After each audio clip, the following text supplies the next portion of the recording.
The picturesque city of Mérida, famous for its cobblestone streets, colonial facades, and tranquil atmosphere, seemed like a perfect refuge for tourists. But that afternoon, a strange and sudden outburst of storm shook the city, disrupting its peace in an unexpected way. The rain showed no mercy, soaking the streets of Mérida and turning them into streams that swept everything in their path. The few pedestrians still brave enough to venture outside quickly sought shelter under awnings and doorways, trying to escape the storm. Adrian Salazar, a 53-year-old local businessman, slowly drove his Chevrolet Impala through the narrow streets of downtown. His face, marked by the exhaustion of a monotonous routine, lit up briefly as he spotted a solitary figure in the distance on the soaked sidewalk. As he turned a corner, his eyes landed on a young girl, no older than 7, standing against a wall, completely drenched. The image of the little one hugging a small bundle tightly to her chest made him brake sharply. At first, he thought she was just another shadow of the storm, but as he got closer, he saw with horror that what the girl was holding wasn't just an object, but a baby. A cold shiver ran down his spine as he realized the situation. A child so small, alone in the rain, taking care of an even more vulnerable being. Without thinking twice, Adrian parked his car by the curb and quickly got out, ignoring the rain that hit his face. He approached the girl cautiously, aware that he shouldn't scare her more than she already was. He crouched beside her, trying to make his presence less intimidating. "Hello, little one," he said softly, his voice rising above the storm's roar. "What are you doing here alone, in the rain?" The girl looked up, revealing eyes filled with fear and distrust. Her body trembled visibly, and she clutched the baby to her chest, as if it were the only thing she could protect. Adrian crouched lower, trying to calm her with his gentle voice. "Where are your parents?" he asked, anxiety creeping into his tone. "I don't have parents," she replied, her voice barely a whisper, fragile as a thread of silk. "They left me here." Adrian felt a knot form in his stomach. He knew that Mérida, although a small city, hid dark secrets. But he never imagined a child could be abandoned in such a way, much less with a baby in her arms. "Who left you here?" he asked, his tone now much more serious and concerned. "Do you know their name?" The girl hesitated for a moment, her gaze evasive. It seemed as though every word she was about to speak was dangerous, as if she feared it could trigger something even worse. Finally, she broke the silence, but did so hesitantly. "The woman from the orphanage," she said, looking down at the ground. "She said she didn't want to take care of me or my brother anymore." Adrian remained silent, processing what he had just heard. An orphanage abandoning a girl and a baby in the street. That didn't make sense. He felt compelled to intervene, but he also knew the girl was completely terrified and distrustful. It wasn't just the storm that was affecting her, it was the fear of strangers, of adults, of broken promises. Adrian thought for a moment, then, with deceptive calm, tried to convince her in the only way he knew how. "Let's get out of this rain, okay?" he said gently, extending his hand to her. "I'll take you to a safe place, and we'll sort all this out. Don't worry." The girl, who had initially hesitated, looked at the hand he offered, but before accepting it, she stared him in the eyes, as if trying to read his intentions. Adrian saw how her face scrunched up, as if she still didn't trust him. "Why are you helping me?" she asked cautiously, her voice trembling. "Why are you taking me with you? I don't know if I can trust you." Adrian was struck by the question. He knew that any answer he gave might sound empty, but still, he tried to be honest. "Because..." He stopped for a moment, searching for the right words. "Because I saw that you needed help. I saw that what was happening wasn't fair, and I couldn't just stand there and do nothing. Not all adults are like the ones who've hurt you."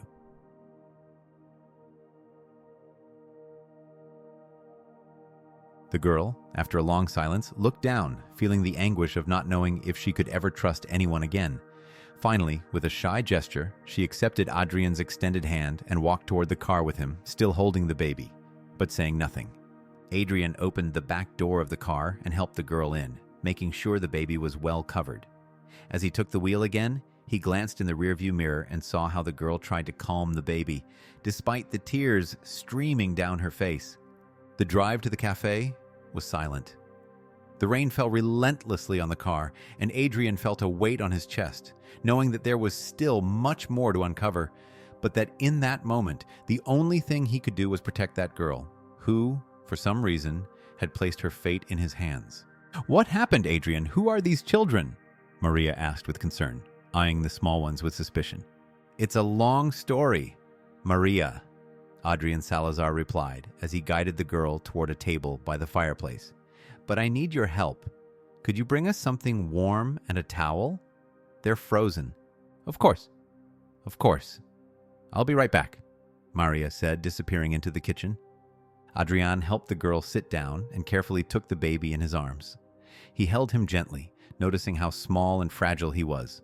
The girl watched him silently, unsure of what to think of this man who, all of a sudden, had become her protector. "What's your name?" Adrian asked softly, trying to break the silence. "Dolores, sir," she answered in a low, hesitant voice. "And what's your little brother's name?"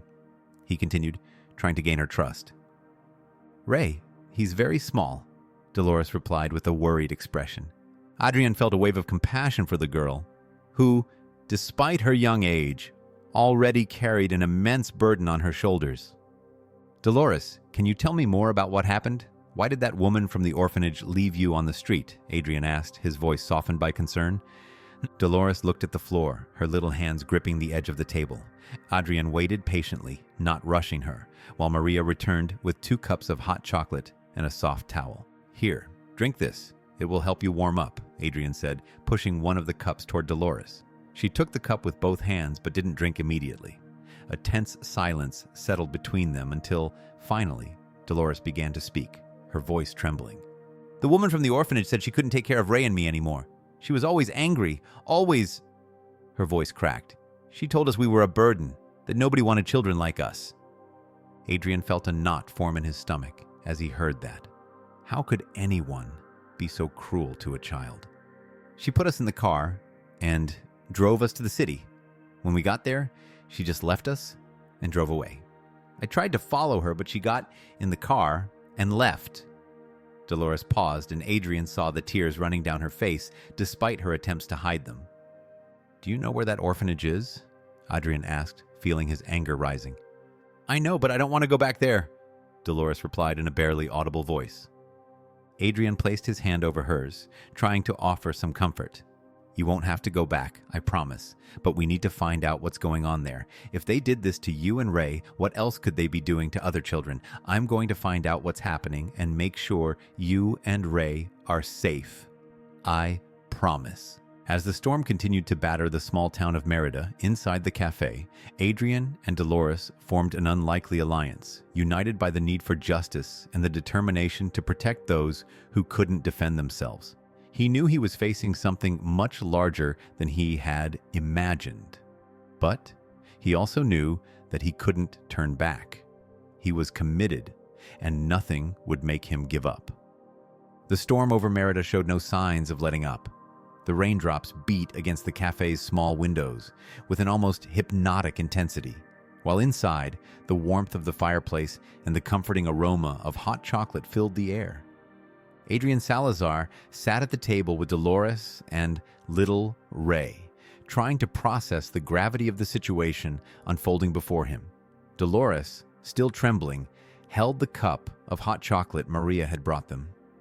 Her little hands barely wrapped around the cup, and she drank the liquid cautiously, as if she weren't used to such acts of kindness.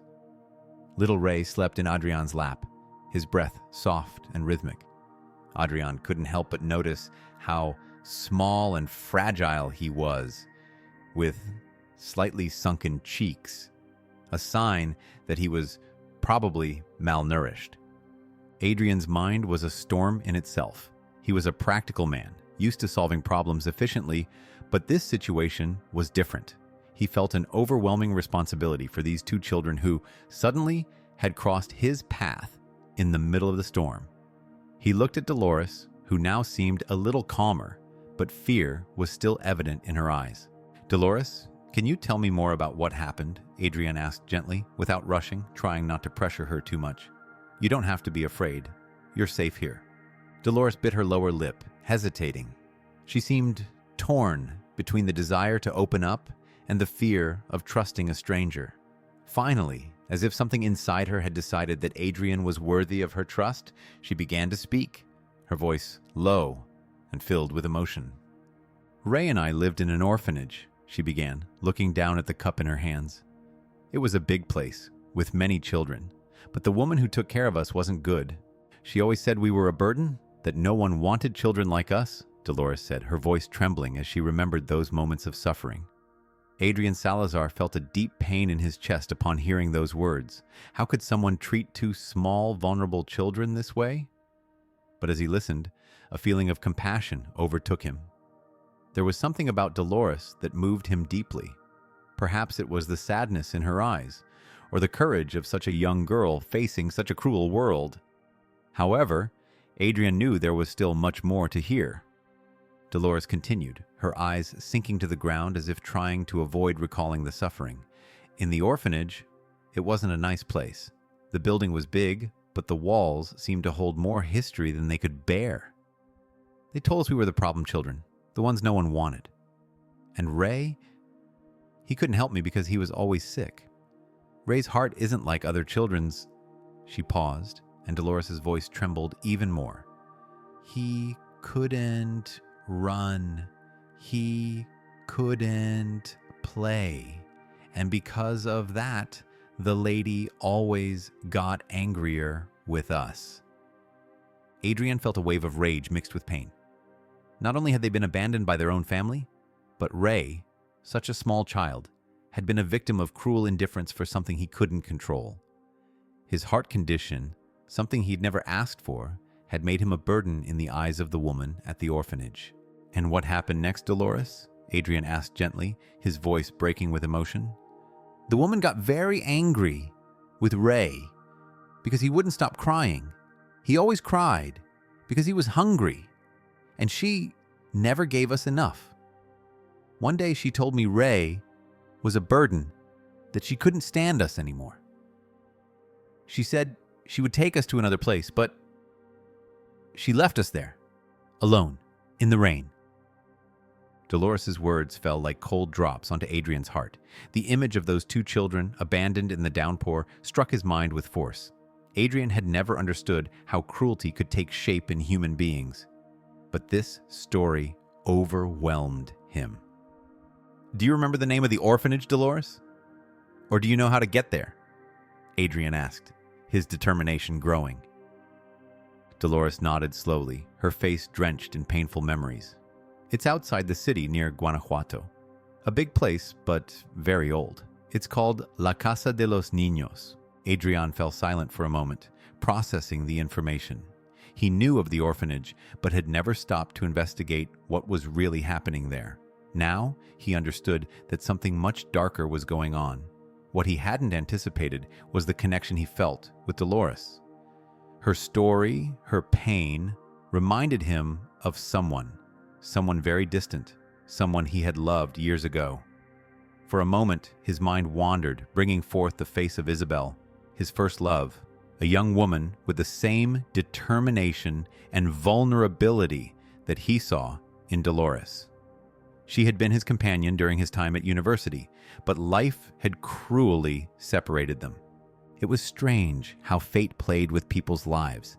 This girl before him, who had suffered so much, awakened a need in him to protect her, to help her. Perhaps because somewhere deep in his heart, Adrian still held onto the hope of correcting the mistakes of the past. Did Dolores remind him of Isabel? He didn't know, but one thing was clear. He couldn't leave her alone. Not this time. "Dolores, you did the right thing by telling me all of this," Adrian said softly, taking her hand. "Now, we're going to find out what's happening in that place and make sure you and Ray are safe." Dolores looked at him with a mixture of distrust and hope, as if she had finally found a spark of security in a world full of darkness. "You're not going to send me back there, right?" she asked, her voice trembling. Adrian shook his head without hesitation. No, Dolores, I promise you I won't send you back to that place. We'll solve this another way. At that moment, Maria approached the table with a tray, bringing a plate of freshly baked cookies. She placed the plate in front of Dolores, who looked at the cookies hungrily but hesitated to take them. You can eat, dear. They're all for you, Maria said with a warm smile. Dolores, with a look of distrust, finally took a cookie and bit into it, clearly hungry. Adrian watched in silence, feeling a pressure in his chest. He knew these children needed more than food and shelter.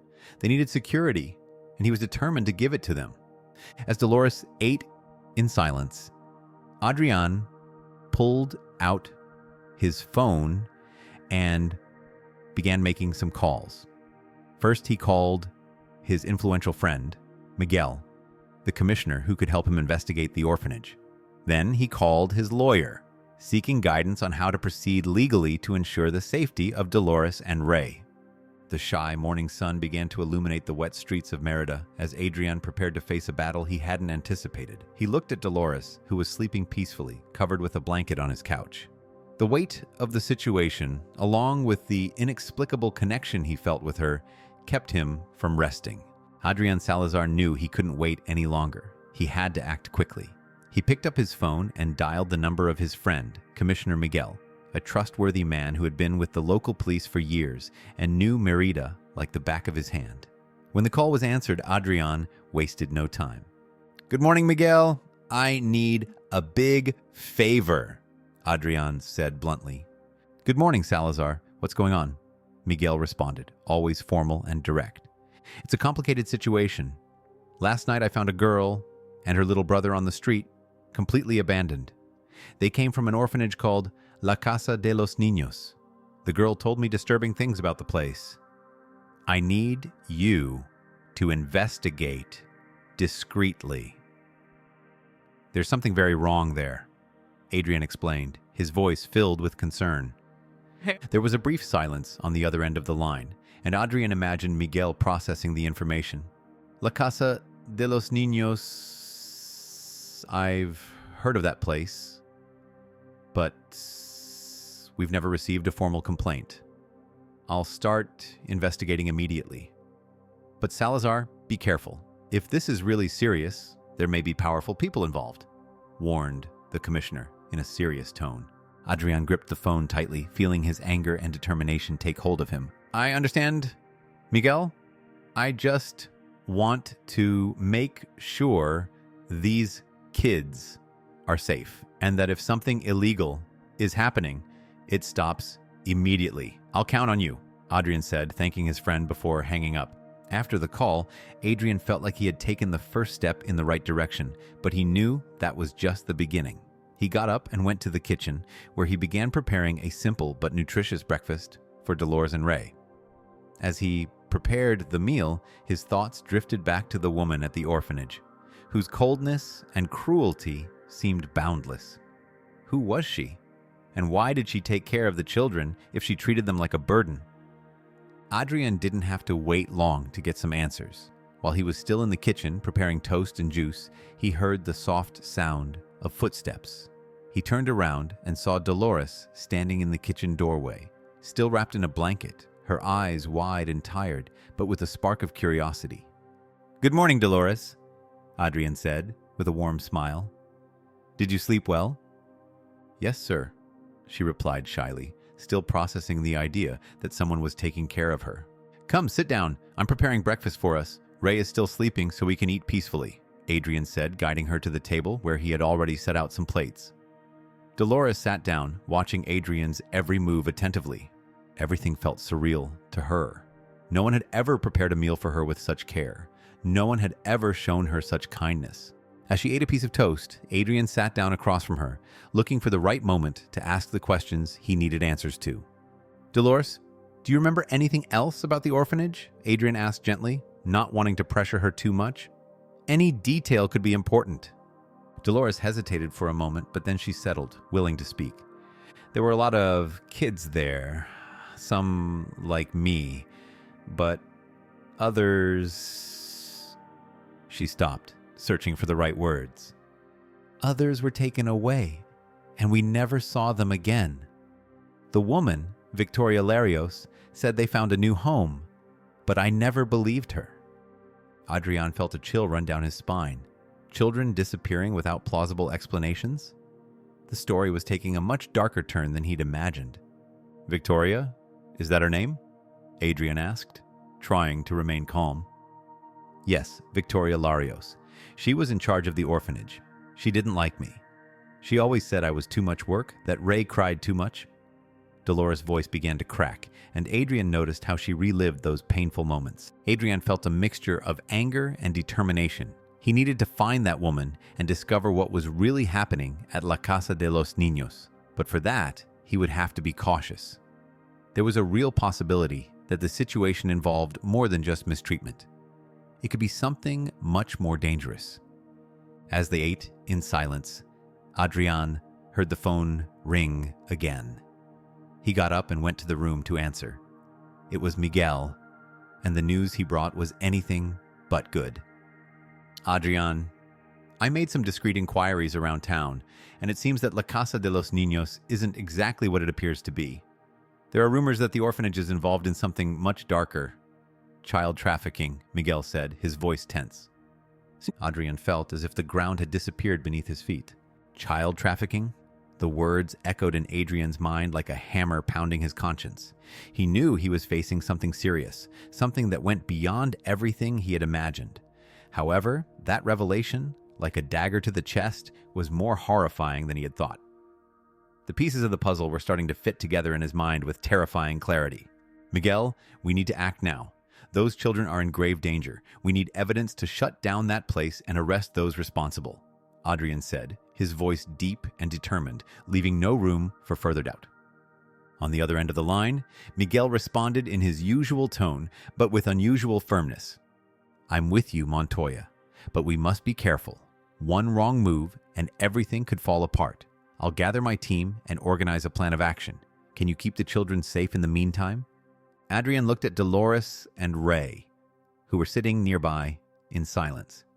Their eyes reflected palpable fear, a fear that Adrian knew he had to protect at all costs. Yes, I'll make sure they're safe. I'll do everything I can to protect them, Adrian replied, with the conviction of a man who had made the right decision. But I need you to trust me. I need you to tell me everything you know about that orphanage. Every detail could help save more children. Dolores looked at him, her eyes filled with a mix of fear and hope. For a moment, it seemed like she might retract, but something in Adrian's determined gaze made her change her mind. I'll tell you everything I know, she said finally, a new spark of determination in her voice. As he listened attentively to Dolores, Adrian knew he was preparing to face something far bigger and more dangerous than he had imagined. But he also knew he wasn't alone. With Miguel's help and Dolores' courage, he was determined to uncover the truth about what was happening in that dark place and ensure no one else suffered at the hands of Victoria and her accomplices. The investigation had just begun, but Adrian had no doubts. He would see it through to the end, no matter the cost. I'll take care of everything, Adrian, the lawyer replied over the phone. We'll meet tomorrow morning to discuss the details, but please keep the children in a safe place until then. Adrian thanked Luis Ortega and hung up the phone. He knew the road ahead would be long and dangerous, but he was certain he had made the right decision. Dolores and Ray had crossed his path for a reason, and Adrian wasn't going to fail them. Dolores, he said softly as she finished eating, tonight, you and Ray will stay with me. I'll take care of you, and tomorrow we'll sort all of this out. Is that okay? The girl looked at him with her large eyes, filled with both fear and hope. Adrian could see her starting to relax a little, though the tension in her face was still noticeable. Without saying anything, Dolores nodded slightly, as if for the first time beginning to believe that maybe, just maybe, everything could turn out all right. As the night fell over Mérida, the storm outside the city began to subside. But inside the café, Adrian knew the real storm was just beginning.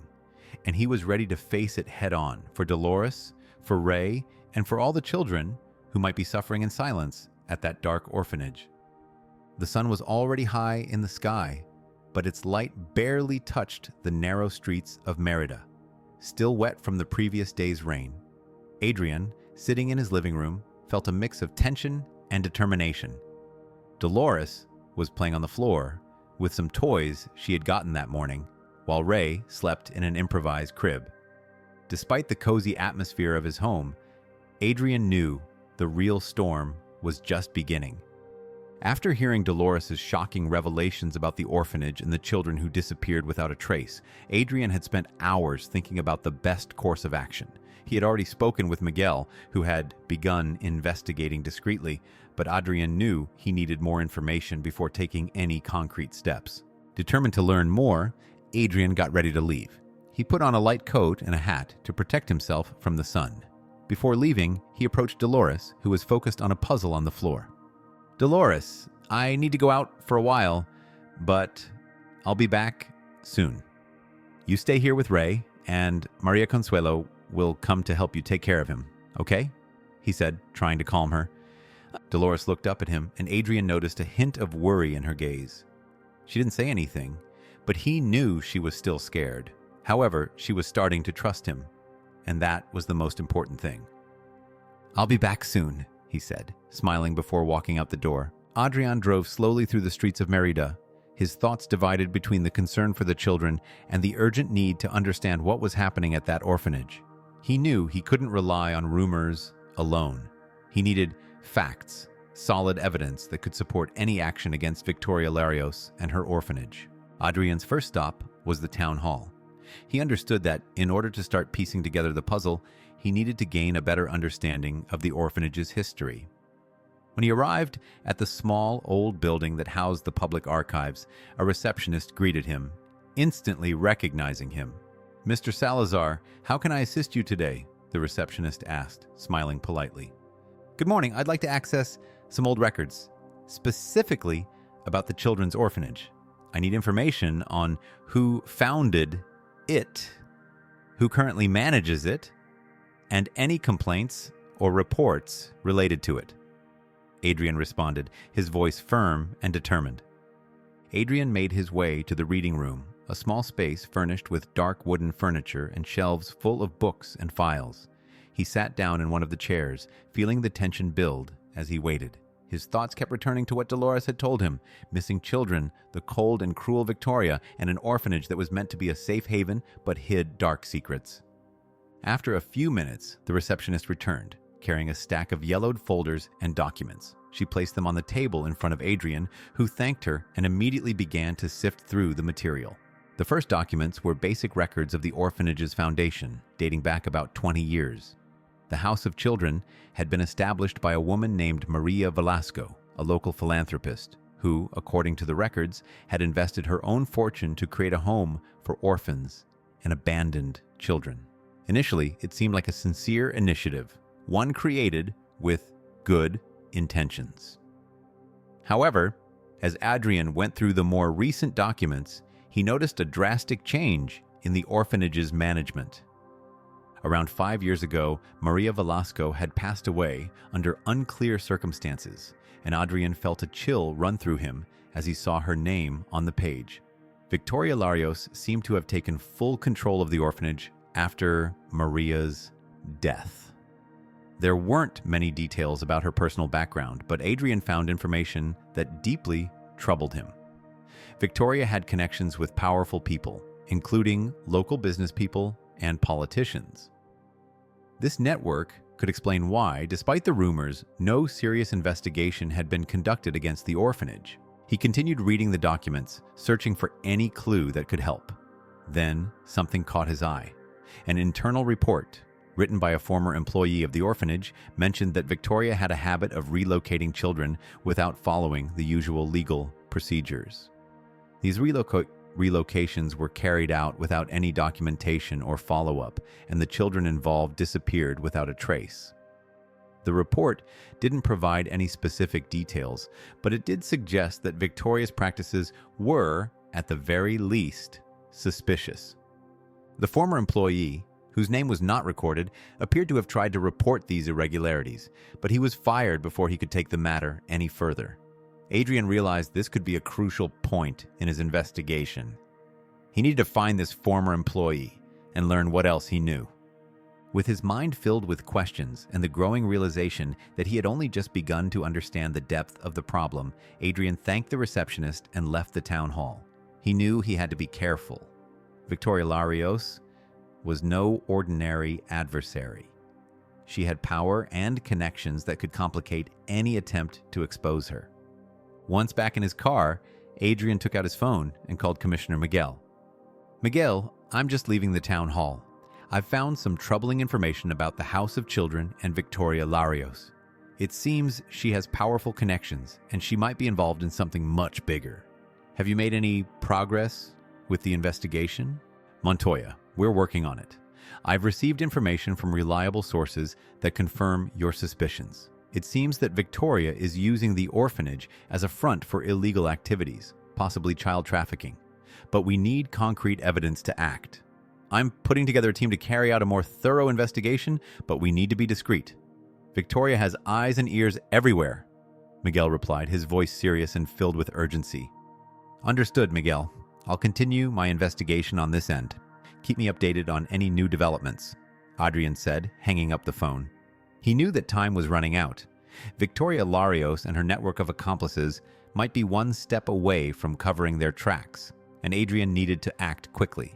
But he also knew that he couldn't afford to rush. Adrian needed to act quickly, but with precision. Every movement, every step had to be calculated. He couldn't afford to make a mistake now, not with Dolores, Ray, and the countless other children at risk. As he drove back to his apartment, his mind raced, struggling with the weight of the new information. The dark secrets of Victoria Larios and the orphanage loomed before him now, and the gravity of the situation was more real than ever. When Adrian parked his car and entered his apartment, he could hear the faint sound of laughter from the living room, a welcome distraction from the storm raging inside him. Dolores was playing with some toys, her face illuminated by a rare moment of peace. Maria Consuelo, the kind woman who had helped them the night before, was watching her with a tender smile. "Good morning, Señor Salazar," Maria Consuelo greeted warmly, standing to welcome him at the door. "I trust the children are well." Adrian gave a slight smile, grateful to see the children in good hands, but the relief was brief. He knew he couldn't waste any more time. There was no turning back now. He was deeply involved in something that could destroy everything if he wasn't careful. "Thank you, Maria Consuelo. I really appreciate your help," Adrian said, his tone shifting to one of seriousness as he continued. "But we need to talk. Can you spare me a moment?" Noticing the urgency in his voice, Maria Consuelo nodded, motioning for Dolores to continue playing while she followed Adrian into the kitchen. "Of course, Señor Salazar. What's happened?" Her expression now mirrored his own concern. Once inside the kitchen, Adrian gently closed the door behind him, knowing that the conversation they were about to have was crucial. He took a deep breath, trying to calm his nerves before speaking. "Maria Consuelo, I've discovered something disturbing about the orphanage where Dolores and Ray come from. It seems that the woman who runs it, Victoria Larios, is involved in much more than simple mismanagement. I believe she's using the orphanage as a front for illegal activities, possibly human trafficking. I don't have all the proof yet, but I'm sure something sinister is happening." Adrian paused, watching as Maria Consuelo's face crumbled as the reality began to sink in. Maria Consuelo covered her mouth with her hand, horrified by the news. "My God, I can't believe this is happening here, in our city. What are you going to do, Adrian?" Adrian looked her in the eye, his voice firm but urgent.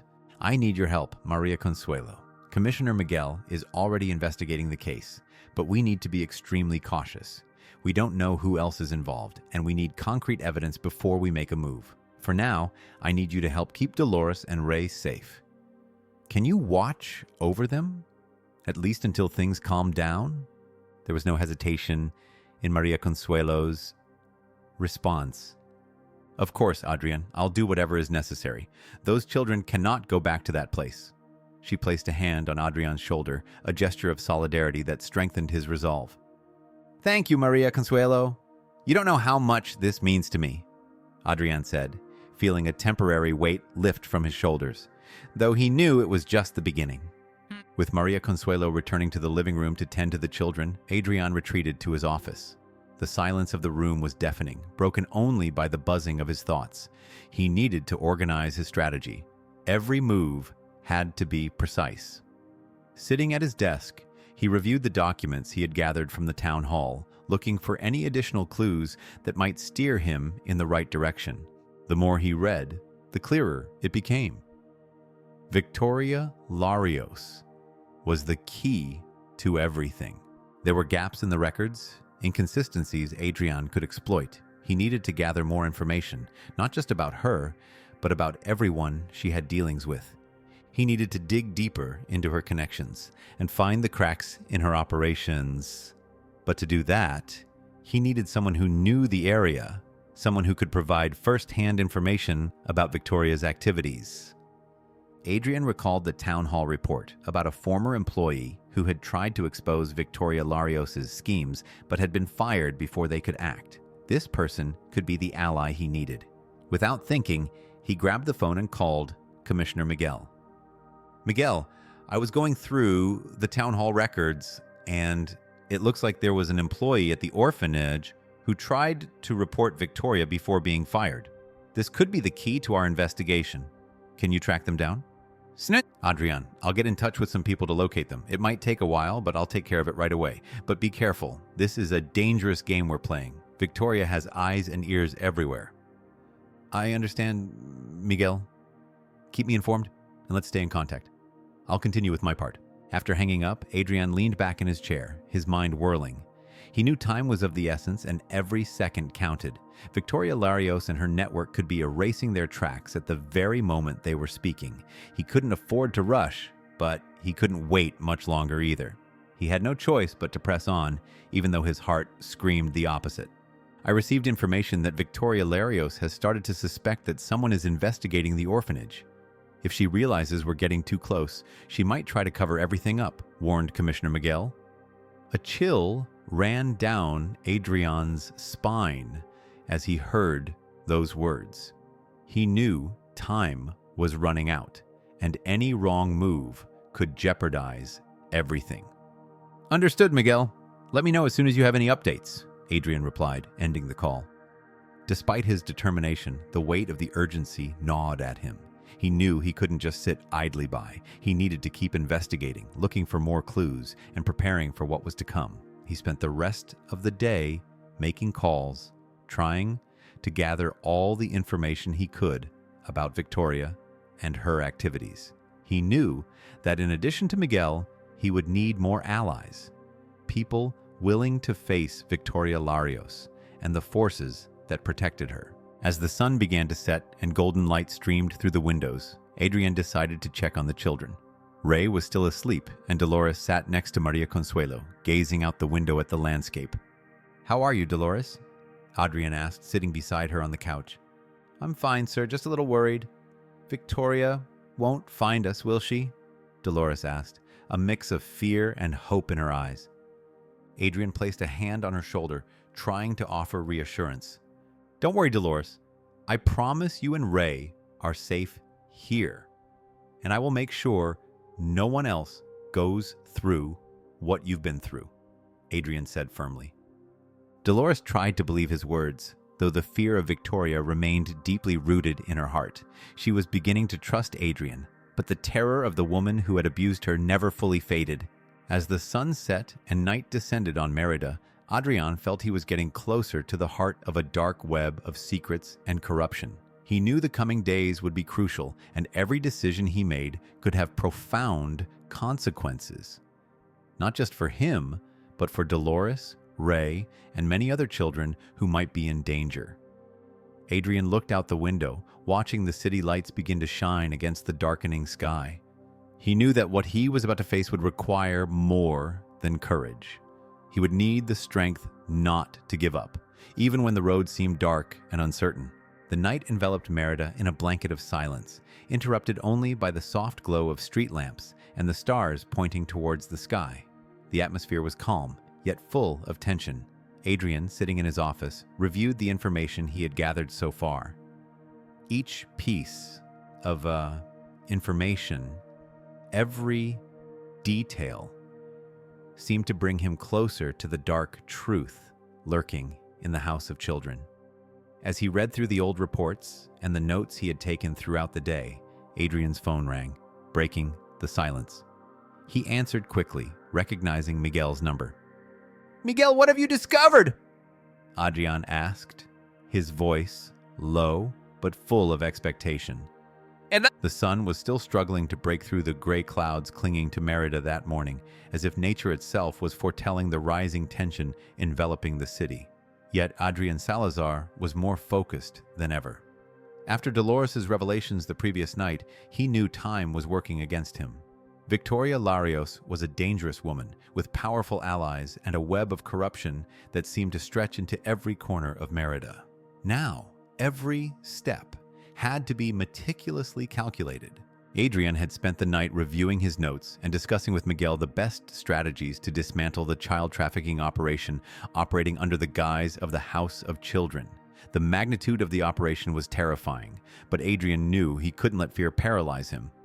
He was committed to protecting Dolores, Ray, and all the other children who were in danger, and for that he needed to act with precision and determination.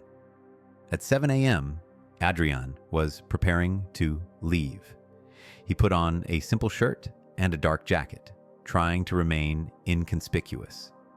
Before leaving, he passed through the living room, where Dolores and Ray were still asleep, wrapped in soft blankets.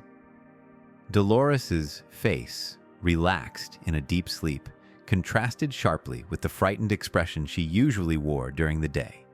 Adrian felt a pang of sadness as he thought about everything this young girl had already had to face. Adrian Salazar couldn't shake the growing sense of urgency that enveloped him as he made his way to the city to meet with Miguel. He knew his time was running out, and every moment spent without concrete action could be fatal for the children, especially Dolores and Ray. The news that Victoria Larios suspected someone was investigating the orphanage had chilled him to the core. Now, more than ever, he had to proceed with caution. When he arrived at the police station, Miguel greeted him immediately. His face showed signs of sleeplessness, but his eyes still reflected the same determination as always. Miguel knew the city well, and Adrian trusted that, with his help, they could expose Victoria Larios and her network. "Montoya, we were expecting you," said Miguel, pointing to a meeting table where several officers were waiting. The room was lit by a yellowish lamp, casting long shadows on the concrete walls. The officers present were trustworthy men and women, people who, according to Miguel, were not involved in Victoria Larios' activities. Adrian felt a momentary sense of relief seeing people committed to justice. "This is Adrian Salazar," Miguel said, introducing Adrian to the officers. "He's been crucial in gathering the information needed to take down this operation." "Adrian, what have you discovered?" he asked, watching intently. Adrian placed the documents he had gathered on the table and began to explain in detail everything he had uncovered with the help of Carlos Garcia. He described how Victoria Larios was directly involved in child trafficking, using the orphanage as a front for her illegal activities. As he spoke, the faces of the officers grew more serious. They knew this was a major case, but the scale of the operation was even more terrifying than they had imagined. "We need concrete evidence to arrest Victoria and her accomplices," Adrian continued. "We know she forges documents, but we need to catch her in the act. Also, we need to locate the children who might still be in danger. Carlos has given us some clues about the places they could be taken to, but the information is vague. We must act quickly, but precisely." Miguel nodded as he began to devise the strategy. It was clear this case couldn't be solved with conventional methods. They needed to be fast, but careful. "I agree, Adrian. We'll divide the team. Part of them will focus on gathering more documentary evidence, while others will keep a close watch on the orphanage. We need to catch Victoria in the act. I'll also assign some men to investigate the transport routes Carlos mentioned. We have to find those children before they disappear completely." explained Miguel. As Miguel organized the operation, Adrian felt a slight sense of relief, but he couldn't let his guard down.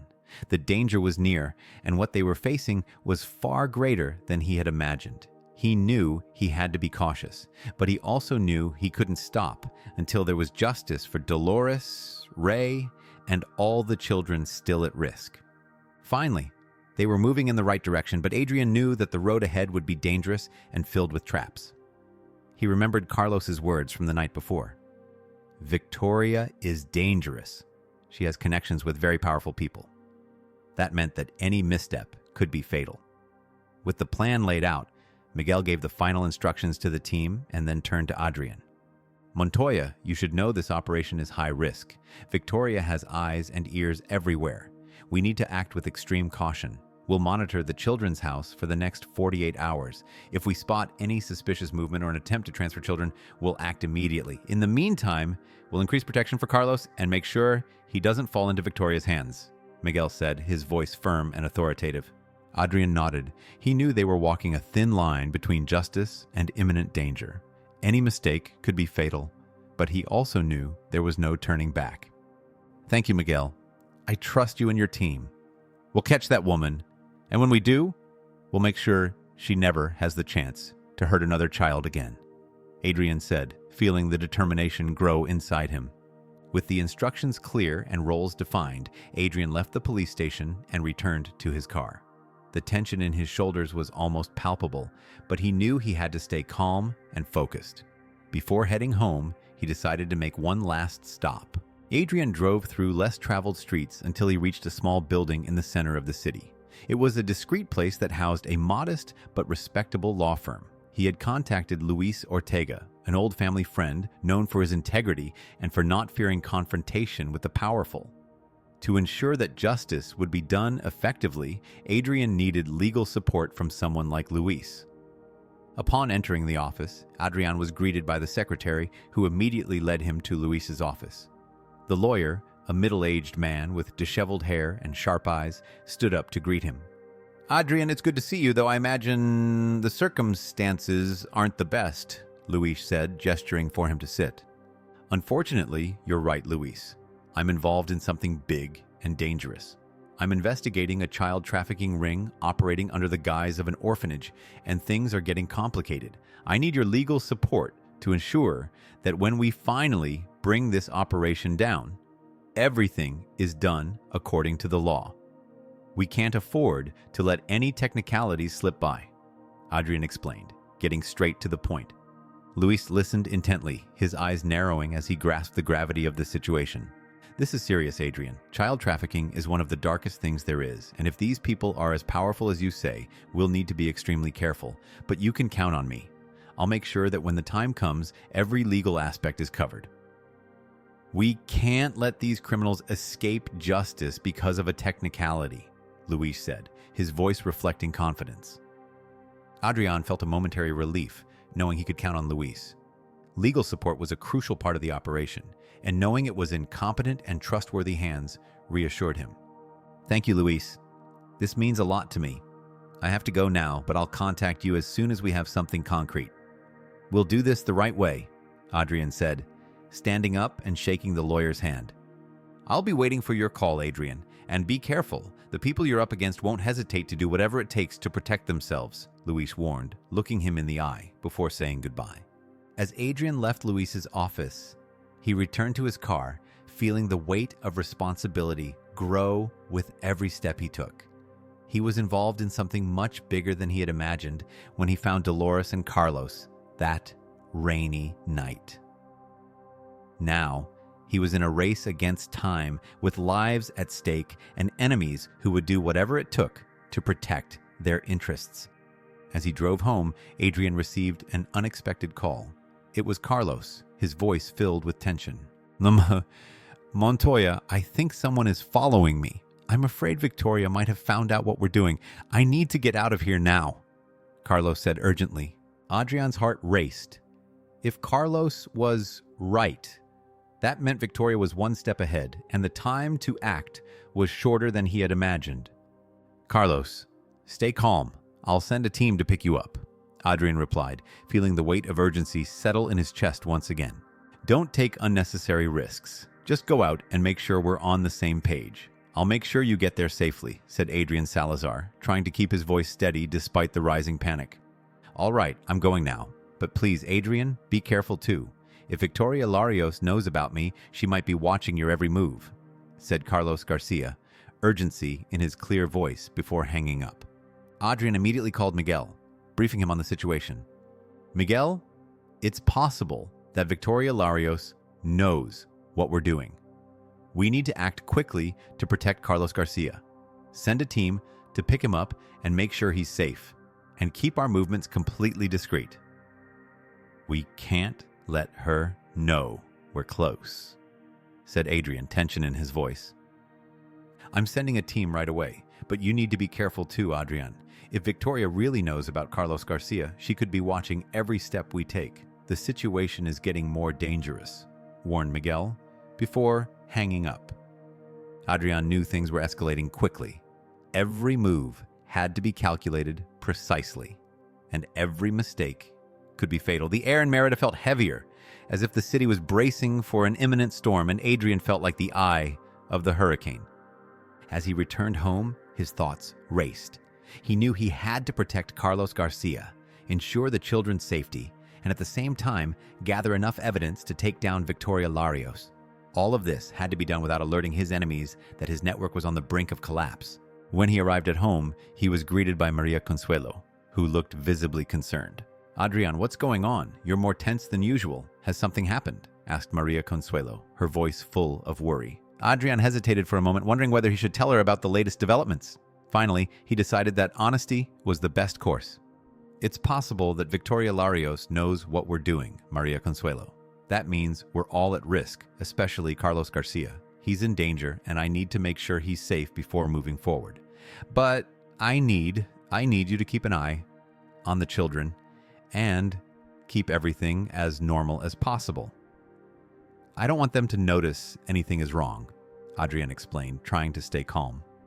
Maria Consuelo looked at him, though it was clear she was scared. I understand, Adrian. I'll do everything I can to keep everything quiet here. But please, be careful. Those people need you, said Maria Consuelo with a maternal tone of concern. Adrian smiled briefly before heading to his office. He needed a moment to think and plan the next steps. As he sat in his chair, his thoughts returned to what Carlos Garcia had said. If Victoria Larios knows about me, she might know about you too. That possibility haunted Adrian. He knew he was up against ruthless people, but there was no turning back. He was determined to protect Dolores, Ray, and all the other children who were in danger. As night fell, Adrian continued to plan. He knew he was racing against time, and that every decision he made could mean the difference between success and failure. That night, the darkness in Mérida seemed even thicker. Adrian felt that something was about to happen, something that would change the course of the investigation, and possibly his life forever. But he was ready. No matter what came, he was prepared to face Victoria Larios and destroy her web of corruption once and for all.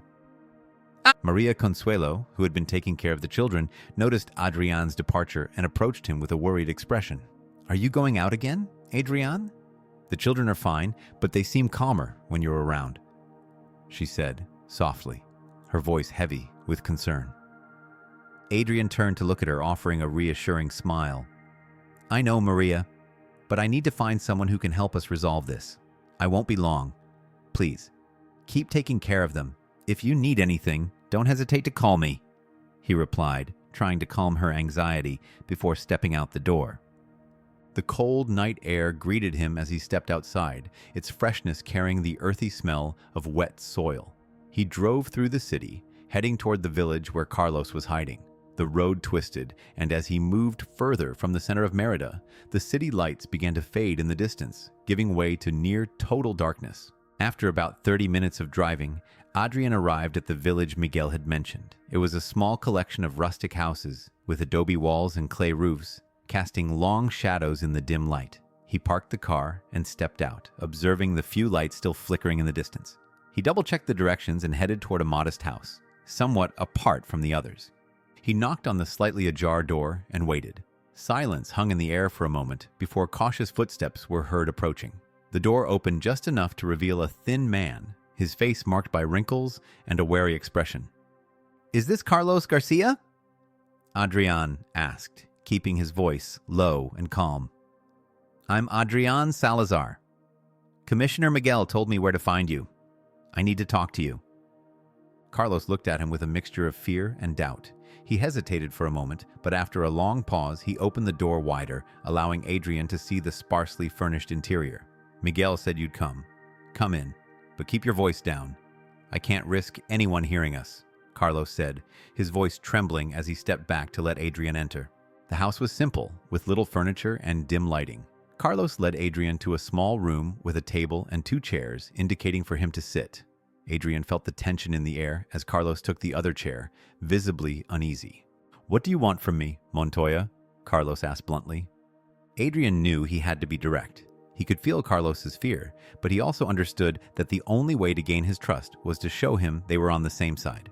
"Carlos, I know you tried to report Victoria and what was happening in the children's home, and I know that's why you were fired and had to go into hiding, but I'm here to tell you that you're not alone. Commissioner Miguel and I are investigating Victoria. We need your help to expose her and make sure no one else suffers at her hands," Adrian explained, his voice firm but urgent. Carlos lowered his gaze, rubbing his face as if trying to erase the painful memories. "You don't know what you're asking, Montoya. Victoria is dangerous. She's connected to very powerful people. When I started realizing what was really happening in the orphanage, I tried to report it. But no one listened. They said I was making things up, and then they fired me. They threatened me, told me that if I didn't disappear, something terrible would happen to me. That's why I'm here, hiding," Carlos said, his voice filled with bitterness and fear. Adrian leaned forward, trying to get closer to Carlos, both physically and emotionally.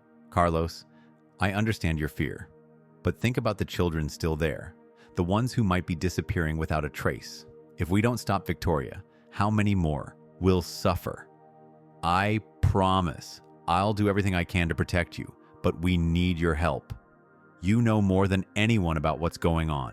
We need you to expose the truth," Adrian urged, his voice full of urgency. Carlos remained silent for a long time, as if wrestling with his own demons. Finally, he sighed and looked at Adrian with a mixture of resignation and determination. "Victoria is involved in human trafficking. I saw the transactions. I saw how they were taken. I never knew where they were going, but I knew it wasn't good. She made everything seem legal, like they were adoptions, but the documents were forged, and the children just disappeared. I tried to speak with the authorities, but she has people everywhere. And now you're telling me Miguel's on your side. That gives me some hope. I'll help you, Montoya, but we have to be careful," Carlos confessed, finally giving in to the need to do something. Adrian felt immediate relief, but he knew the risk had increased exponentially. They were about to face something much bigger, something that could put them all in danger. "Thank you, Carlos. I know it's not easy, but together we can make a difference. I need you to tell me everything you know, every detail. We're going to build a solid case and take down Victoria once and for all," said Adrian, feeling the weight of what was to come.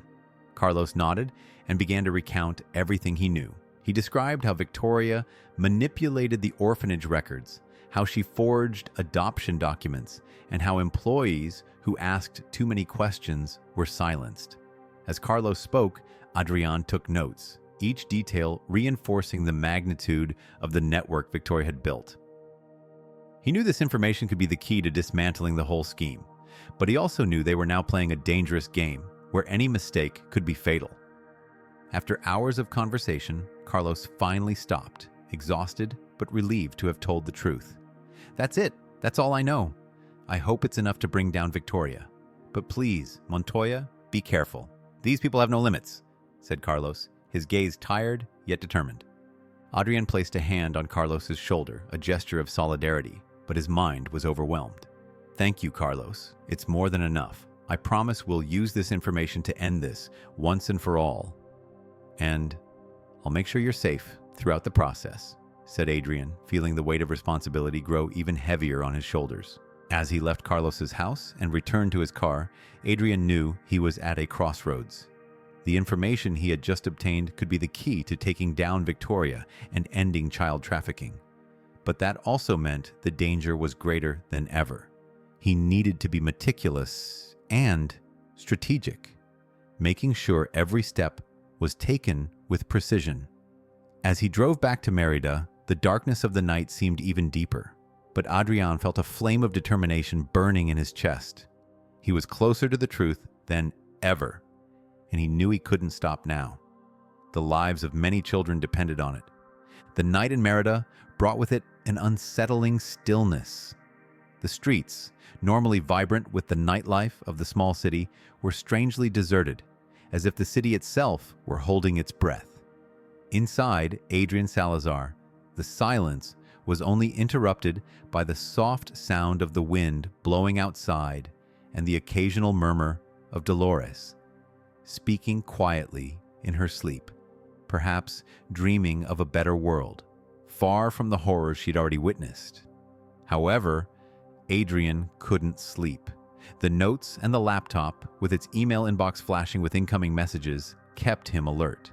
He was caught in the midst of a complex web of information, alliances, and dangers that loomed on all sides. With every passing minute, the weight of responsibility increased. He knew he was about to enter the most decisive moment of this entire journey, and the uncertainty of what was to come kept him awake. Maria Consuelo, always vigilant, had insisted on spending the night at Adrian's house to help look after the children and ensure they didn't sense the gravity of the situation. She understood that, even though Adrian was in the eye of the storm, Dolores and Ray needed stability and security, even if it was only a temporary illusion. Adrian, looking at the children sleeping peacefully, felt a mix of love and fear. The love he felt for them, for Dolores, who had gradually become almost a filial figure to him, and the fear of not being able to protect them. He knew that once he took the next step, there would be no turning back. Victoria Larios was a dangerous and cunning enemy, and now that she probably knew she was being investigated, she had become even more unpredictable and deadly.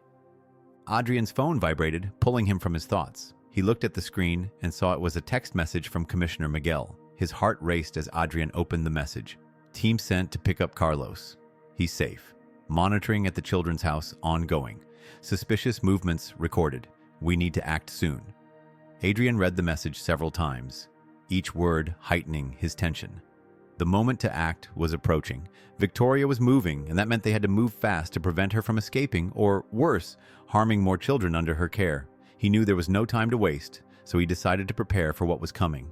He needed to make sure everything was in order before meeting with Miguel and his team for the final blow against Victoria. Adrian opened a file on the laptop containing the detailed notes he had taken based on Carlos's information. The copy of the children's house had provided him with crucial insight into the orphanage, revealing the illicit operations taking place behind the scenes. Adrian focused especially on the transportation routes mentioned by Carlos. According to him, Victoria used discrete routes through remote villages and rural roads to transport the children without drawing attention. These paths had been carefully selected to avoid police patrols and curious onlookers, making it nearly impossible to trace the children. As he reviewed these details, Adrian felt a growing sense of urgency. He knew they had to intercept these routes to save the children before they were moved again, possibly out of the country. He also knew that to dismantle the entire operation, they needed to catch Victoria in the act, something that could only be achieved if they acted with surgical precision. As he mentally prepared himself, Adrian heard a soft knock on his office door. It was Maria Consuelo, with a serious but kind expression. "Adrian, may I come in?" she asked in a soft but firm voice. "Of course, Maria. Please, come in."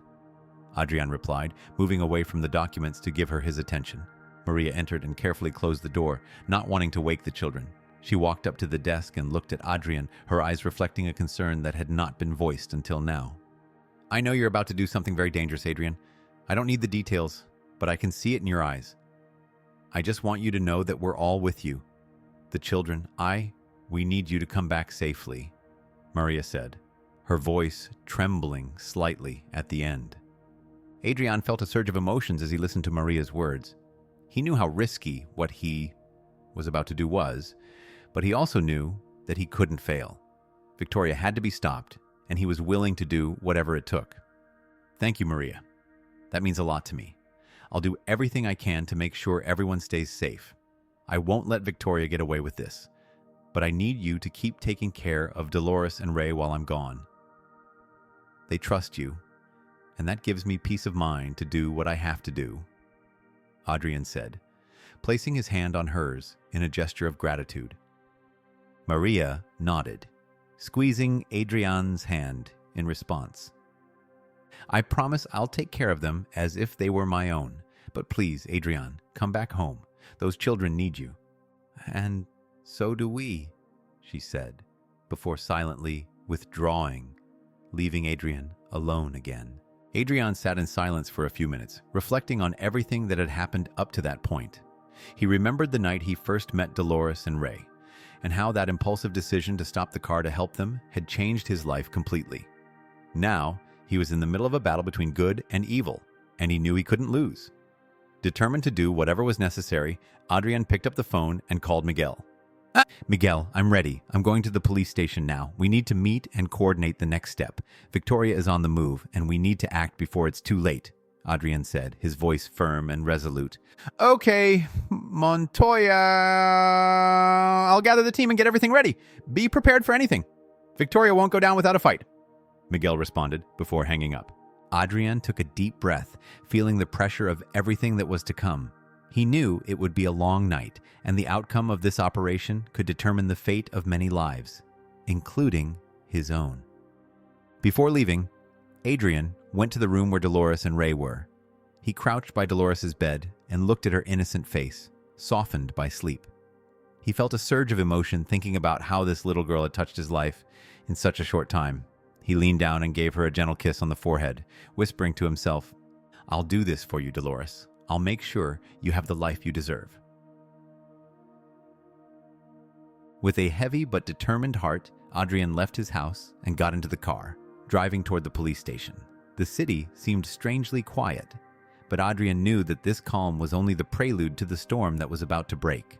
When he arrived at the police station, they immediately took him to the meeting room where Miguel and his team were already waiting. The atmosphere in the room was tense but filled with determination. Everyone knew that this would be the most critical operation of their careers. Miguel stood in front of a whiteboard covered in notes, maps, and photos. He had meticulously outlined the plan, taking into account all possible variables and contingencies. "Montoya, I'm glad you're here. We're ready to begin." "Here's the plan," Miguel said, pointing to the whiteboard. Adrian approached, analyzing every detail. The plan was divided into 3 main phases. Interception. The team would be split into 2 groups.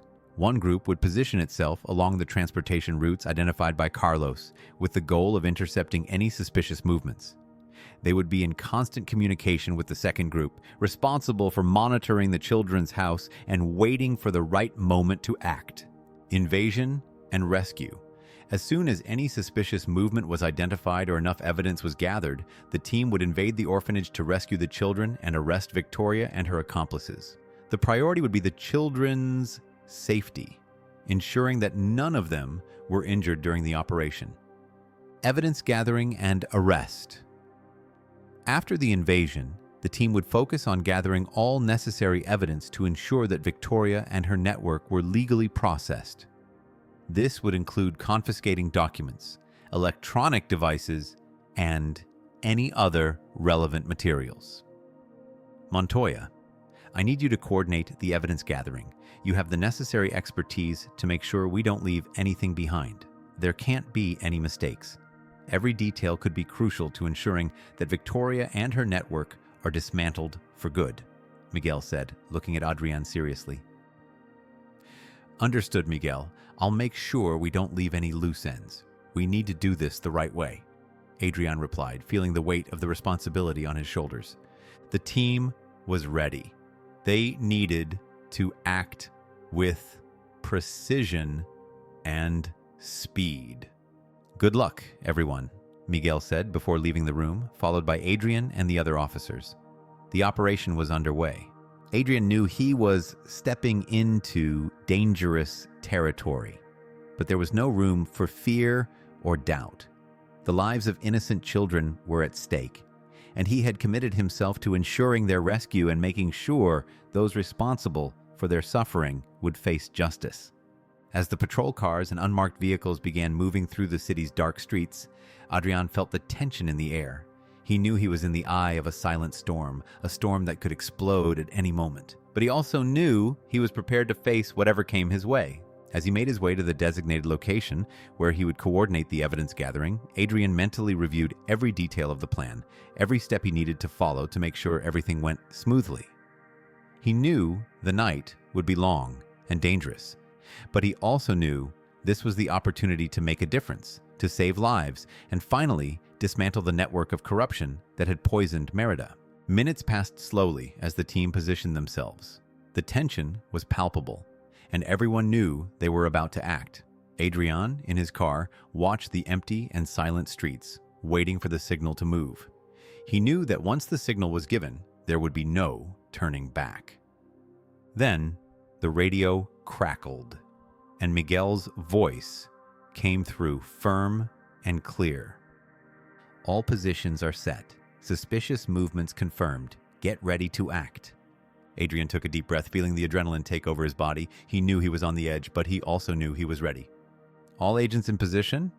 Let's catch that woman, Adrian said, his voice reflecting the determination he felt. The operation was about to begin, and Adrian knew that what happened in the next few hours would determine the future of many lives. He was about to face Victoria Larios face to face, and he was prepared to fight until the end to ensure justice was served. Night had completely fallen over Mérida, and an invisible tension hung in the air, plunging the city into a heavy, oppressive silence.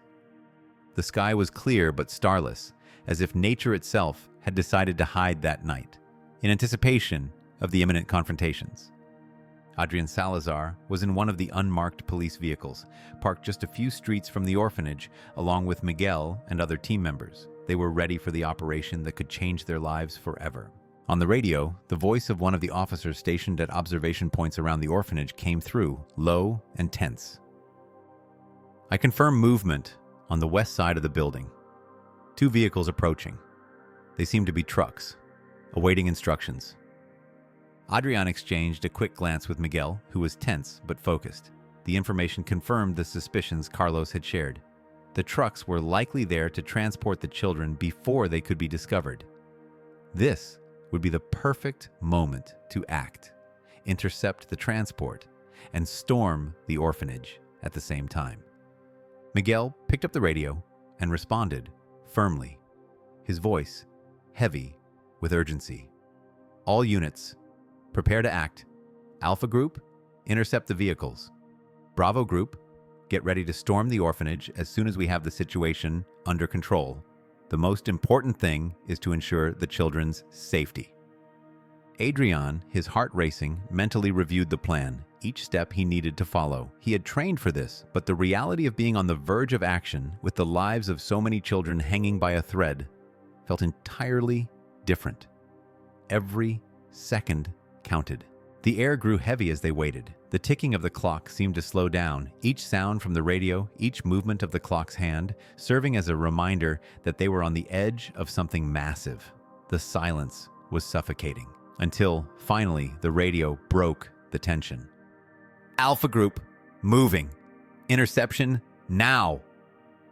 Adrian and Miguel looked ahead, through the car's windshield, where they saw the trucks suddenly brake, surrounded by police vehicles. The interception team moved swiftly and precisely, blocking all escape routes. The tension reached its peak. "Bravo, group! It's time!" Miguel didn't hesitate. The order was clear and swift. In that instant, Adrian exited the car, following the team toward the orphanage.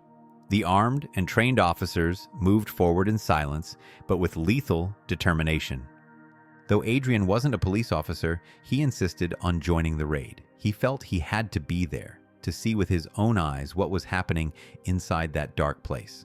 As they approached the orphanage, he could see the dilapidated facade, the place that should have been a sanctuary for the most vulnerable children. Instead of refuge, it looked like a place of abandonment. The windows were boarded up, the walls faded and filthy. It was hard to believe children lived there. Children lived. The agents positioned themselves around the main entrance, while others circled the building to ensure no one could escape. A cold sweat formed in Adrian's palms as he waited for the signal to enter. Anxiety burned through him, his breathing deep and heavy.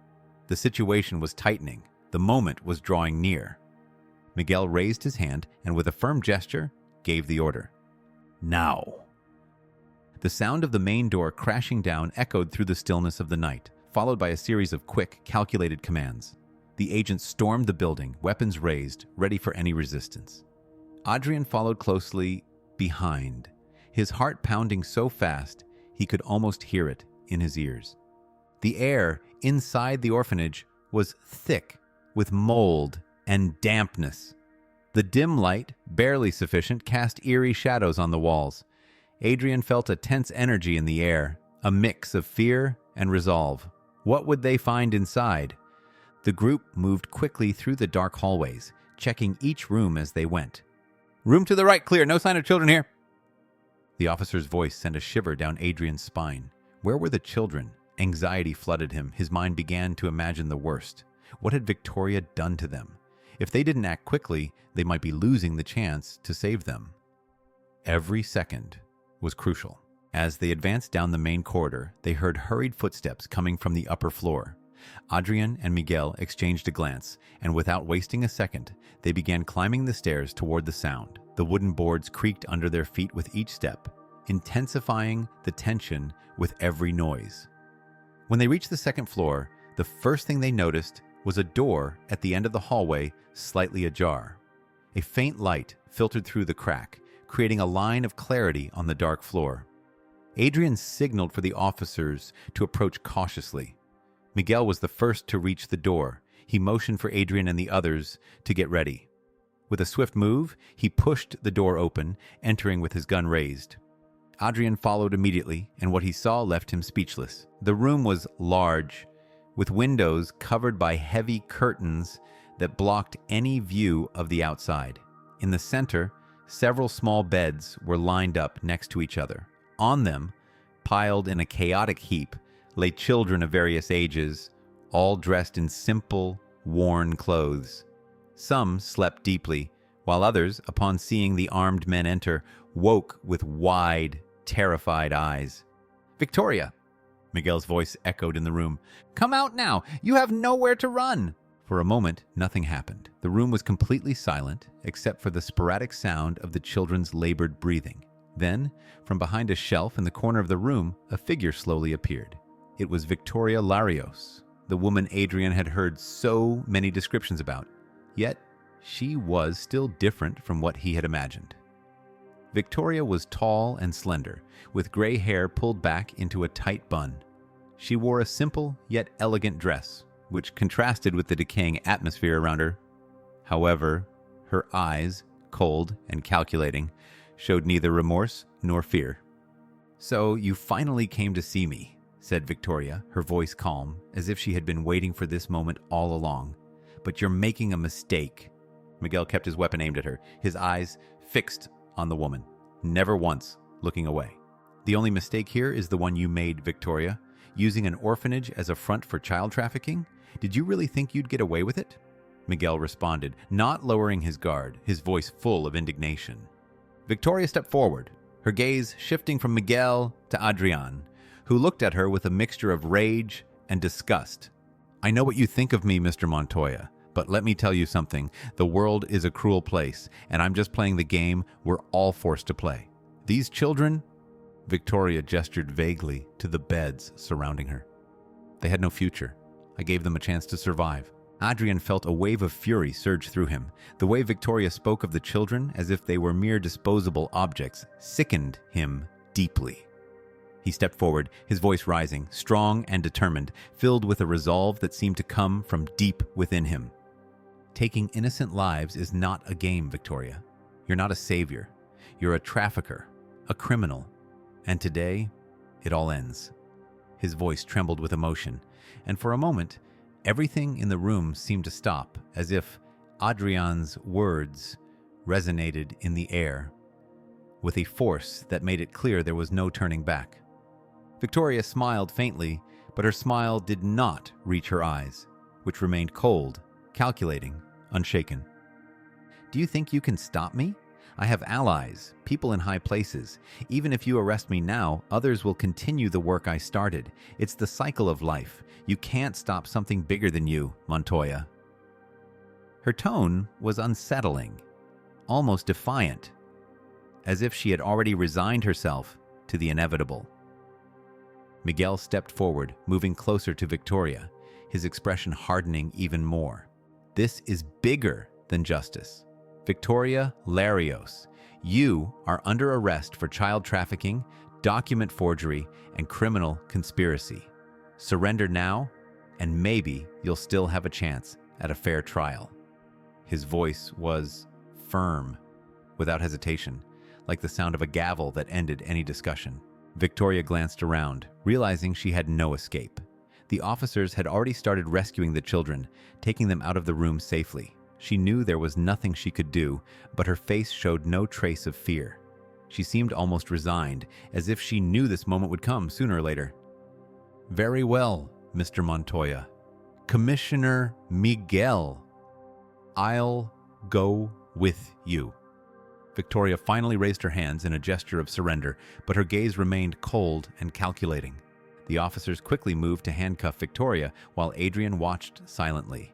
He knew that the hardest part was yet to come. They would need to ensure that all the evidence was collected, that each child was cared for, and that Victoria and her accomplices were properly processed.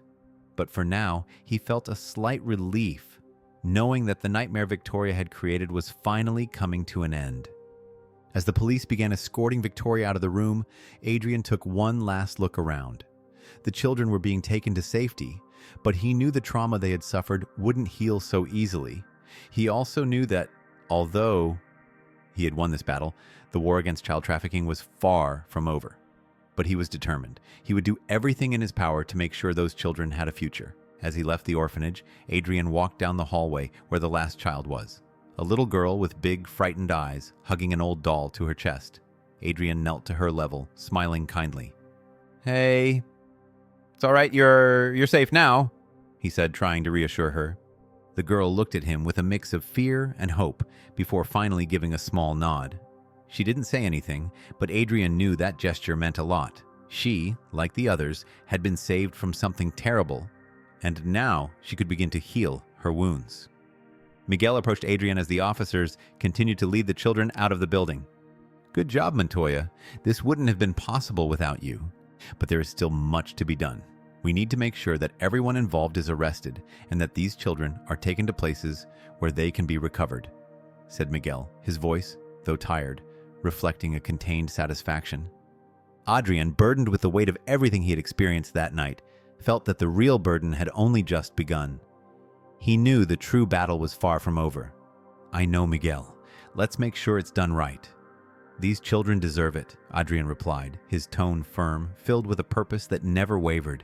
As they left the building, the air felt dense, heavy, as though the city itself was holding its breath. Outside, the police team had already organized, attending to the rescued children, providing immediate medical and psychological care. Victoria, handcuffed, climbed into the patrol car with a distant look in her eyes, as if she were thinking of something far beyond what was happening around her, unaware of the extent of the evil she had caused. Adrian watched as the patrol car drove away, taking her far from this place. He knew he had won a battle, but he also knew that the true victory would only come when all the children were safe and everyone involved in the trafficking network was arrested and prosecuted. As the night gave way to dawn, Adrian felt a mix of exhaustion and relief. It had been a long road to this moment, but finally, he felt that he had done the right thing. These children, now rescued, would have a new chance. A life free from the horrors that had marked them, though the emotional scars would take years, perhaps a lifetime, to heal. When the sun began to peek over the horizon, slowly lighting the city with its golden glow, Adrian, Miguel, and the police team prepared to return to the station. Even knowing that the next day would be long and filled with legal paperwork, Adrian felt ready for whatever came next. The sacrifice, the struggle, it would all be worth it. He had the determination of a man who understood that, despite all the difficulties, justice would always be greater. The sun in Mérida, which had seemed reluctant to break through the clouds, now shone with all its strength, bathing the city in a warm, soft, yet firm light. It was a new day, but for Adrian Salazar, it still felt like he was trapped in the long night that had preceded it. The operation at the children's house had been a success, but the emotional and physical exhaustion weighed on him as he and Commissioner Miguel transported Victoria Larios, now handcuffed, to the police station.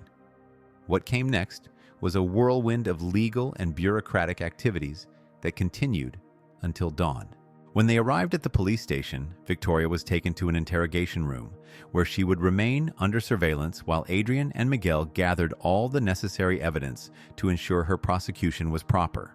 The woman, who had maintained a cold and calculating demeanor until then, finally seemed to begin to grasp the gravity of her situation. Her eyes, once filled with confidence, now showed a faint glimmer of despair, but she said nothing as she was escorted inside. Adrian watched her as she was brought into the station, feeling a mix of satisfaction and sadness. Satisfaction for finally managing to arrest her and stop her criminal activities. Sadness because he knew that for many of the children, the emotional scars would take years to heal, if they ever did. But something deep inside him, a solid and unwavering part, knew that with Victoria behind bars, at least those children would have a chance to rebuild their lives. Inside the police station, Adrian met with Luis Ortega, the lawyer he had contacted earlier. Luis had arrived early, reviewing the documents and preparing legal strategies to ensure that Victoria and her network had no way out. Adrian, good work out there. I've reviewed everything we have so far. The evidence is strong, and with the children's testimonies and Carlos's, we have a solid case against Victoria. We'll make sure she pays for everything she's done, Luis said with a firmness that made it clear he was on the right side of justice. Adrian nodded, grateful for Luis's support. He knew there was still much to be done, but for now, he felt that they had taken a big step toward victory. Thanks, Luis. I'll make sure everything is done the right way. These children deserve justice, and we're going to give it to them, Adrian replied, his voice filled with an unwavering determination. With Luis handling the legal aspect, Adrian focused on what, for him, was the most urgent priority, making sure the rescued children received the care and attention they so desperately needed. He joined Miguel and other officers in a small room at the station, where the first reports on the children were being gathered. Social workers and psychologists had been called in to help with the process, ensuring the children could begin to deal with the trauma in a safe and welcoming environment. Dolores and Ray, like the other children, were among those rescued. Adrian approached them, his gaze filled with compassion and hope. He knew that, although the road ahead would be long, at least now there was a chance to heal, to rebuild what had been broken in their lives. Dolores, who at first appeared terrified and withdrawn, began to open up little by little to the social workers, answering their questions with more confidence as she realized that she was safe. Ray, still too young to fully understand what was happening, stayed close to his sister, seeking comfort from the only person he knew. Adrian watched from a distance, trying not to interfere with the professional's work, but he couldn't help but smile when he saw Dolores showing a strength he never would have imagined in a girl her age. She had been through so much, but he also knew that since that first meeting in the rain, he had made a commitment to her. He was determined to stay by her side every step of the way. After gathering the first testimonies, the social workers began discussing where the children would be temporarily placed. Many of them had no family to return to, and Adrian knew that, although the adoption system was better than the nightmare they had lived through, it could still be complicated and challenging. A knot formed in his stomach as he thought about the uncertainty these children would face, even after being rescued. It was at that precise moment that Adrian made a decision that would change his life forever. He approached one of the social workers and, with a serious yet emotional voice, asked directly, "What will happen to Dolores and Ray? Do they have any relatives who can take care of them?" The social worker, a kind woman named Isabel, looked at him with a sad yet sincere expression. "We are still checking the records, Mr. Montoya, but as far as we know, Dolores and Ray have no close relatives.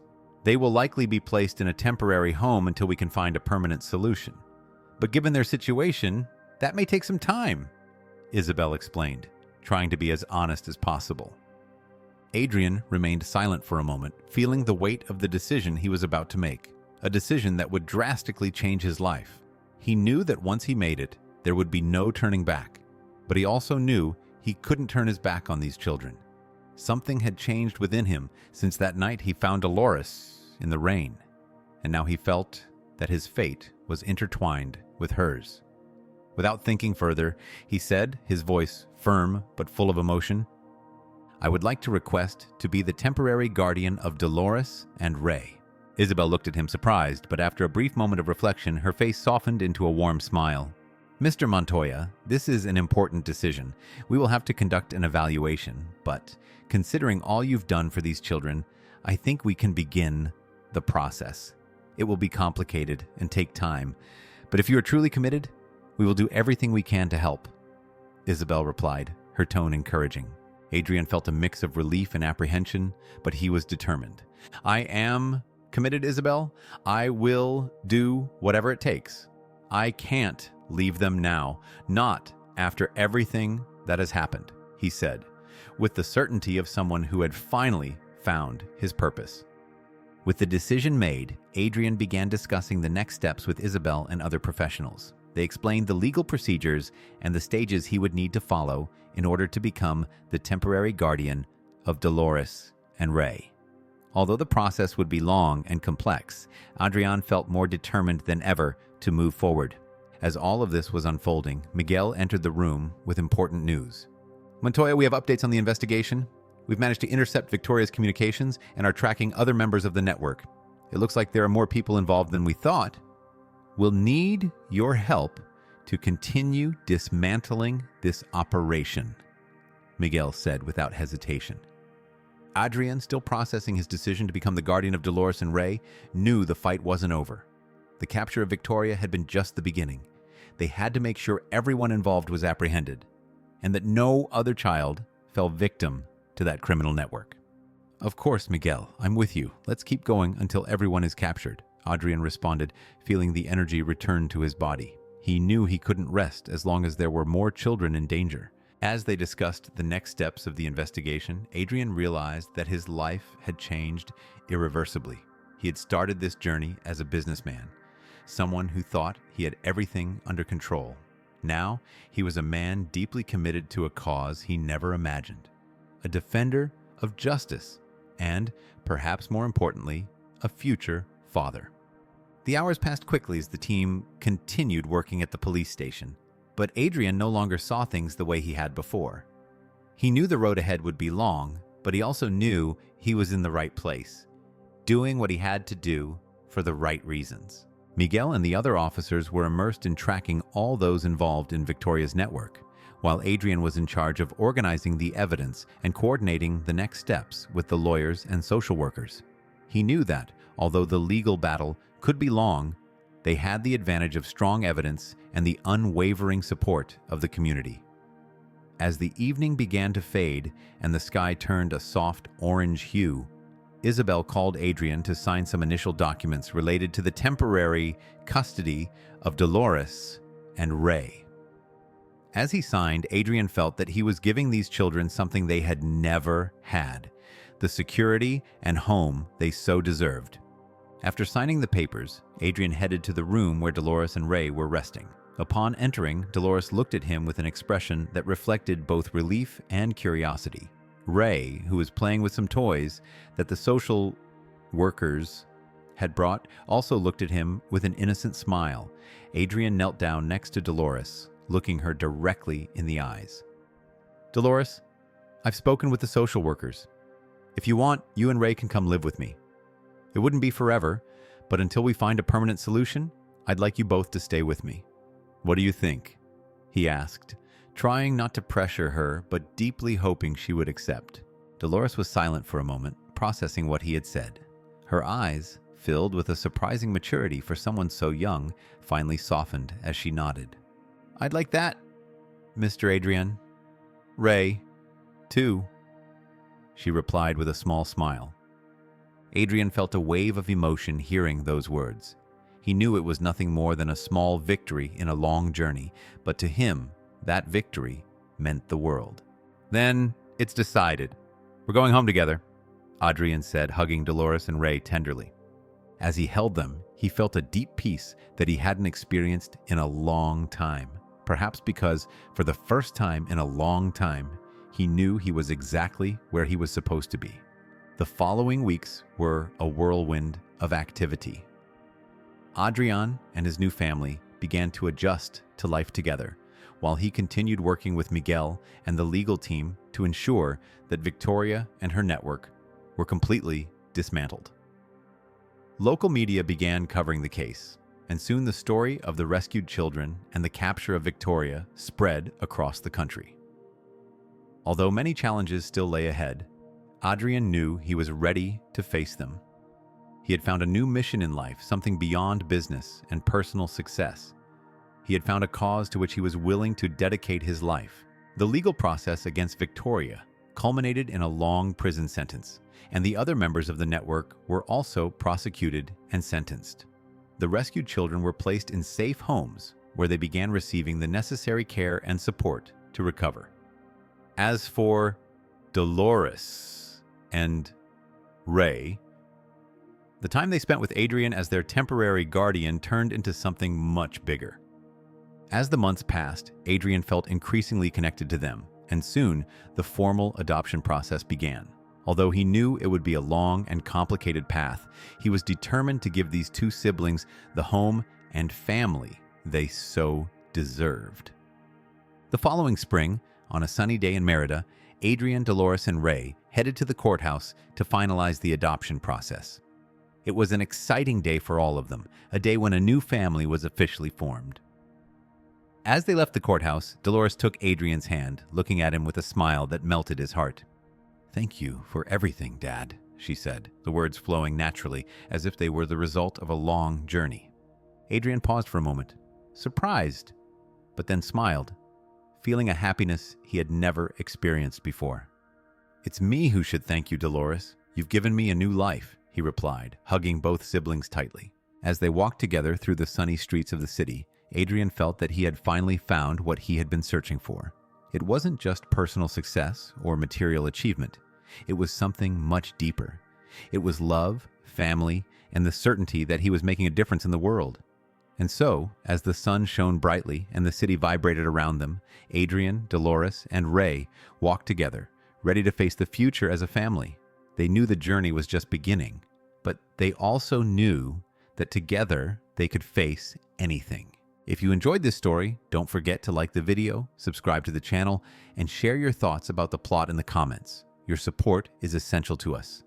And now, a new and exciting story is about to appear on your screen. Don't miss it.